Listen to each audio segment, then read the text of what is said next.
Okay, so today we are going to learn Government of India Act 1990. Before proceeding into this particular aspect, I want to generally clear some doubts which every student, every aspirant has while learning this subject. Because there are some terminologies which are frequently used, but meaning of these terminologies are not mentioned anywhere. I mean to say we need to search for them. But today I want to make these terminologies very clear to you. So let us first see this thing, okay? First, let us consider the map of India. Not particularly this, but something like this. This is our independent India. But prior to this, in British India, we also used to have Pakistan and also Bangladesh in us. Why I am saying is, we frequently use some terms like provinces, like princely states. What are these? What are these provinces? What are these princely states? So let me make you clear that there are some territories in India which are directly under British rule, like Bombay province, the Madras province, the Odisha province, the Bihar province, and other provinces like the Bengal province here. So, by provinces in subsequent episodes, whenever I mention provinces, you just imagine that there are some territories which are directly ruled by the British. Like in the Bombay province, we would be having a governor who is directly appointed by the crown of British. And when I mention princely states, these are some states like, for example, the Hyderabad, Junagadh, Kashmir.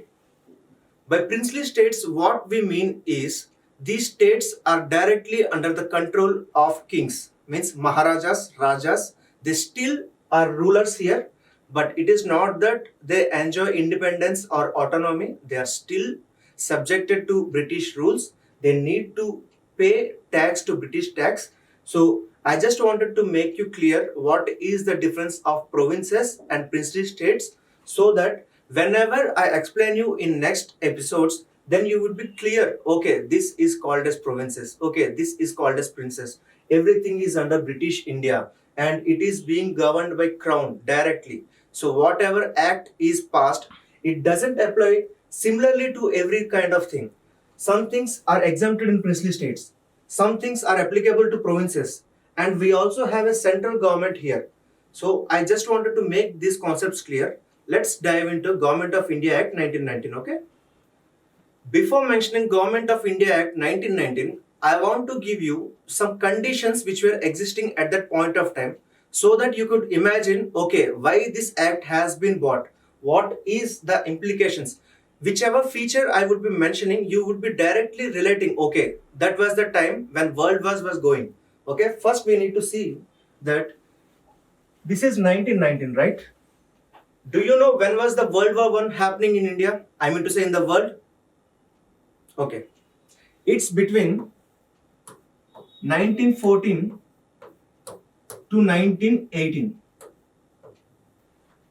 I think you know that British is one of the participant in World War. Okay, so but I mean to say, if you want to have the cooperation of India in British fighting World War, then I think it needs to give some kind of incentive for the Indian people. For me, like I want to say, there was an establishment called Indian National Congress in 1885. So this was consistently demanding, some of them are demanding like, see, you are ruling us, okay, but rule us better. Give us also autonomy, give us also powers, so that we would be having a say in how to rule us. This was the condition. So they were constantly, they were somewhere revolutionaries, somewhere throwing bombs on British. So British wants to fight in World War, and also it wants to control Indian territories. So what it has done is, it has gone for an declaration called August Declaration. I would be writing shortcutly August Declaration. So just you note one thing, this is August Declaration. In subsequent, when you learn history, you would also seeing about an August offer. It is very much different from August Declaration. Keep it in mind. This is done at near to 1914. At that point of time, August Declaration was given, and August offer is 1940. Just note it. I am just saying, in history you would be subsequently learning about August offer also, but keep this difference. Many people don't teach this difference, but there is an August Declaration and August offer. In this declaration, what British has promised is, it has said that, see, if you cooperate with us in World War, after the war ends, we would be giving you Swaraj, in the sense not full independence, but you would be also capable of ruling yourself. This was the historical context. Then our freedom fighters were incentivized. They cooperated with British in World War I. Okay, we will cooperate, but after, as the war ends, just give us our autonomy, our independence, which we deserve. We do not want you to go away from India, but just make us that our saying is also here in the ruling. So this was the political scenario at that point of time. Now let's just directly dive into the features. Then you would be better knowing what kind of features have been given at this as a promise done in August Declaration, right? Done. Okay. So as I have mentioned, this was during World War, and at that point of time, our Indian leaders thought that we would be given Swaraj by British. So but you have to know that who would be going away from India, because India has huge resources to exploit. So British had, however, no intention to concede the demands of Indian people. It was just to make little bit of concessions which can be given. So let us dive into the features of the act. So first and foremost feature is, as I have mentioned, there were centralized tendencies, like you have Viceroy, who is appointed by the Crown. You have Secretary of State, who is directly seeing how administration is going in the in India. So these kind of centralized kind of administration was present at that point of time. So what one of the first and foremost feature is, it relaxed the central control over the provinces. As I have mentioned, there are provinces like Bengal province and Bombay province. So these provinces has been given some autonomy to rule themselves. So what they can do, the central and provincial legislatures were authorized to make laws on their respective list of subjects. I mean to say, if you see the governance, there are some subjects like the law and order, like the police, like the disaster management. So we need to separate this. I mean to say, if you have to see the disaster management, it cannot be only a state subject. It cannot be, because if you see now the corona which has happened, it cannot be controlled by only by one state, right? It needs to be the cooperation of state and also the center. For example, we got Nipah virus in Kerala. It hadn't spread to other states, so it is a state control subject, but also it needs central involvement. So in that regard, this some kind of subjects are kept at both center and state. Some kind of subjects are only for states, like police, like law and order. So these kind of respective list subjects have been divided by center and provincial legislatures to legislate upon them. So every province could pass law according to their needs. Like if at all a water is a subject, so some provinces would be water rich. So they would be having some other laws on that subject, and some provinces would be water scarce. So their laws would be different from that. So this kind of autonomy has been provided, that center would be legislating on its own subjects and provinces would be legislating on its own subjects. So this was the British idea was that, okay, you legislate on some and we will legislate on some. This was kind of the centralizing tendency has been removed. The other thing, and it is very important thing, let me tell you, because these kind of questions are directly asked in UPSC. I do not know about other exams, but in UPSC what happens is, it does that, it has an idea that if the aspirant is by hearting or does he know the concept very well. These kind of things, how does it test? It would be asking, in the context of history, what is mean by diarchy, and it will confuse you, like it will be giving very similar kind of options in the option sets that you will be confused if you do not have clarity. So let us see what I mean by this. In this second point, it has given diarchy. known as, okay, here it is, diarchy, which has been granted at the provinces. So I want to explain you this point. So let us take a province at that point of time. Like this is a territory. Let us name it as Bombay. Bombay province at that point of British India. So here we have a governor general, a governor of Bombay. Gov. I would be writing it as Gov.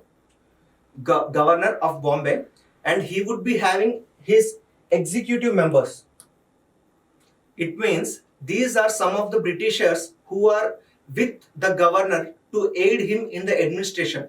These are appointed people. These are not elected people or someone belonging to India. These are appointed people by the British.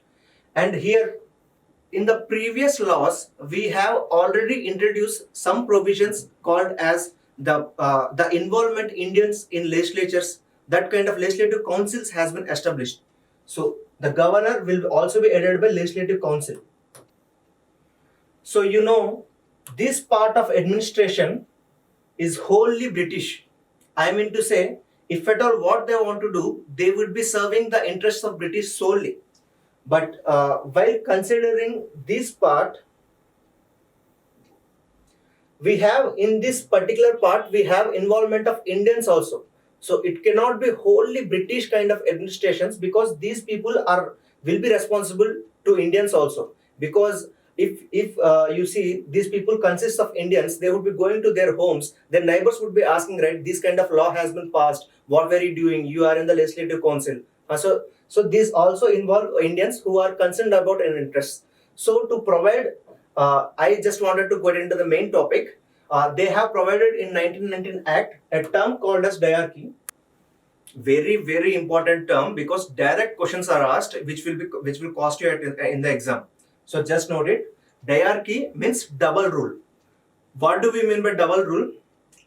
The subjects which are there for an administration to control, like the revenue, the military, the police, and other things like water, roads, sanitation, these kind of things are divided into reserved and transferred. Things are divided into reserved and transferred. So these reserved subjects consist of some of the important subjects like military, police, revenue, which are very much important for British rule in administration. Okay, these are reserved with some people. I would be explaining who are those people. And these transferred subjects consist of some, these could be given that kind of approach of things like sanitation, water, roads. These kind of things are kept in these transferred subjects. So these are given under control of some people. So who are these people? Let's come into the previous slide. So the governor and his executive councils were entrusted with the reserved subjects. These have the say in the reserved subjects, and the governor and with the legislative council are responsible for the transferred subjects. So these are responsible for these things. It means to say, you just understand the objective of British. Like they are providing very important subjects under the hands of British government, and some type of kind of things like water, sanitation under the rule of legislative council. So this is called as diarchy, which is double rule. Whenever a question comes, it should strike to you that things were divided into reserved and transferred, and some reserved were kept in under the hands of governor and executive council, and the transfer subjects were given to governor and legislative council. So this is so simple. I think you would be remembering it. Let's go into second point. Okay, so here comes another one more very, very important term, which is bicameral legislature. So it has said that it has first time introduced bicameralism and direct elections in the country. So the bicameral legislature at the center. So I would be explaining you bicameralism because it is very, very important term. So now if you see at the center and also in the states, like at the center, you would have heard about something called as Lok Sabha and Rajya Sabha. And at assembly, you would be knowing about state legislative assembly and legislative councils. It means at parliament and also at state assembly, there are two houses in which people are representatives. Okay, people are representing our population. So how do you think that these two houses have been came into existence? This has came from this 1919 Act. You are seeing the word called as bicameralism. It means two houses. This is lower house and this is upper house. So this idea is emanating from British Parliament, where we also have the House of the Lords and the House of the People. Same kind of thing has been introduced by the provision of bicameralism at the center in 1919 Act. So whenever someone questions you what these kind of questions come in UPSC, what does you mean by bicameralism, and they would confuse you with some options. So you should be very crystal clear that okay, bicameralism means two houses which were introduced in 1919 Act. So from that only, now we have this kind of legislative Lok Sabha and Rajya Sabha and legislative assembly and legislative council. So this kind of clarity should be maintained in your minds. So let us go into the slide now. So I have already explained this point. You just take note of it. What is bicameralism? Okay, anyways, this has been completed. So next move into other provisions. See, as I have said, this is an intention of British is to pacify Indians. It means to say this is like good government of India. So it needs to involve Indians also. For this only this provision of the 3 of the 6 members of the Viceroy's Executive Councils were to be Indians. So you just see that while I was talking about 1909 Act, you have seen that in Viceroy's Executive Council, there is only one person, one Indian included. Who is that Indian? I would be leaving it to you, just comment it, okay? And now it has been increased to 3 persons. 3 Indians were included in Viceroy's Executive Council. Okay, so the other thing is, you also need to note that while I was explaining 1909 Act, I have said about communal electorate, which means to say separate electorate has been provided to Muslims. You remember it, right? So while I will mentioning about 1919 Act, you need to see that the separate electorate has been extended to other provisions like 6 Indian Christians, Anglo-Indians and Europeans. So how this kind of questions would be framed is, they would be asking that 1909 Act, there has been separate electorates to 6 Muslims and other people. So it is not right. In 1909 Act, only Muslims were provided separate electorate. But while coming to 1919, it was extended to other parties also, like the 6 Indian Christians, Anglo-Indians and Europeans. Just remember this point. And also, it has granted franchise to limited number of people on basis of property, tax and education. What do you mean by this franchise? Just let me explain. It is very important concept. You would be knowing further what is universal adult franchise, but now you know that after 18 years of age, you would be going to the polling booth and you would be voting. But was it a condition in British India? No, certainly not. Franchise means who are eligible to vote. I mean to say, if I have mentioned in previous slide that direct elections have been involved, it doesn't mean that in elections everyone is involved to vote. It is limited to only few people. Who are those people?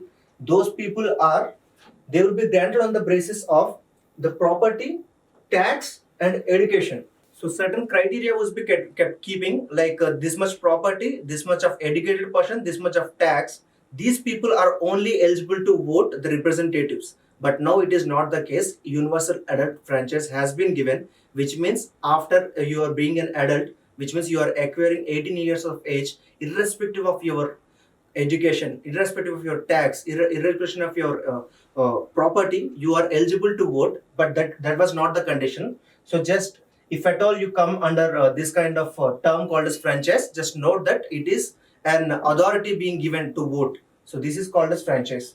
And other thing is, this is not an important point. Just note that a new office of High Commissioner for India in London and transferred to him the functions of hitherto performed by Secretary of State for India. It means an office of High Commissioner has been created at the London, and what some functions of Secretary of State which were being performed have been transferred to him. This is not an important, but just if an option is given that under 1919 Act and High Commissioner has been provided, you just note it. Yeah, it has been provided, and note it, tick it down and tick right to it. So let's get into next slide. So another one term you need to be very much cautious of. It has established for Public Service Commission. Hence, a Central Public Service Commission was set up in 1926 for recruiting civil servants. So why I'm stressing on this point is now you are getting ready for state PCS or UPSC Union Public Service Commission exams or other exams. So there needs to be one authority which would be conducting these exams in a proper manner, right? So how does this UPSC has been established? So there is an kind of foundation in this act in 1919, and Public Service Commission, which is Central Public Service Commission, has been set up. So this provides a role model that in further developments, while I narrate to you, while people deliberate, they will be thinking, okay, like, yeah, we used to have a Central Public Service Commission. Now also in independent India, we need to have an authority which will be conducting these kind of exams to recruit civil servants and all. Then that idea would be emerged like, okay, we would be keeping a Union Public Service Commission and all. So this idea of Central Public Commission is coming from 1919 Act. And it also has that for the first time, it has separated the provincial budgets and central budgets and authorized the provincial legislatures to enact their budgets. What do we mean by that? Budget is very, very important component of any government to run, because what is budget? Budget is from where does we get these taxes, from where does we spend to. This is called as budget. So having control over budget is a very important point. For example, let me give you a brief some idea of, like, in a family, if you see in your family, who would be having the control over expenditure? Either it would be your parents, if you're not married, it would be your mother or your father. This kind of control gives them huge responsibility and also huge authority of commanding the home, right? Same kind of thing is between the center and also the state. But in 1919, what they have done is they have partitioned the budgets. Like, the provinces are now authorized to have the separate budget and separate kind of taxes and revenues and all, and the center would be having the separate kind of taxes and revenues and all. So this also has provided for appointment of a statutory commission to see into the working after the 10 years of this act, which means in 1919 this act has been provided, right? But to see the working of this act, we need to have a review mechanism. So it has provided that after 10 years, one commission will be coming from Britain, which will be seeing how this 1919 Act is working actually on the ground in India. This is the case. So while dealing in history, you will be knowing about, you have heard about in your school timings about Simon Commission, right? We also had Go Back 7 kind of agitations. So this comes from a Simon Commission, which will be explained in history better. But for that commission, the 1919 Act is the base upon which it has been established that a commission would be coming after 10 years to see the working. So this is the last and the final point of this. So while concluding, I just want to say few points about 1919 Act, because these are very much important. From my experience, I could tell you questions directly reflect in your question paper that what is diarchy. If not, what is diarchy also, they could confuse you some part or the other. So you just need to know that the diarchy at provinces, not center, at provinces. You need to be very much careful about these kind of nitty-gritties, because UPSC is very much particular. Like, are you aware of, or are you just by-hearting everything or ratifying everything? So you need to be very much aware of these kind of things. Like, diarchy at province has been established. And also I have mentioned about bicameralism. Just I will limit it. Bicameralism at the unit. I mean to say at the center. So this is the important difference, and I hope that you are aware what is bicameralism. You are very much ingrained this topic. So bicameralism at the center. These are the two important things, and you also need to know that Central Public Commission has been established in this act, and other things which I have said. Just remember them. It is very easy, because in further developments of our constitution, you would be knowing, okay, universal adult franchise has been granted. Okay, bicameralism we have. These all things are emanating from this act. So this is just an introduction to series of developments, so that while dealing with constitution, you are very well versed with all these terms and terminologies. Okay, come on, let's go.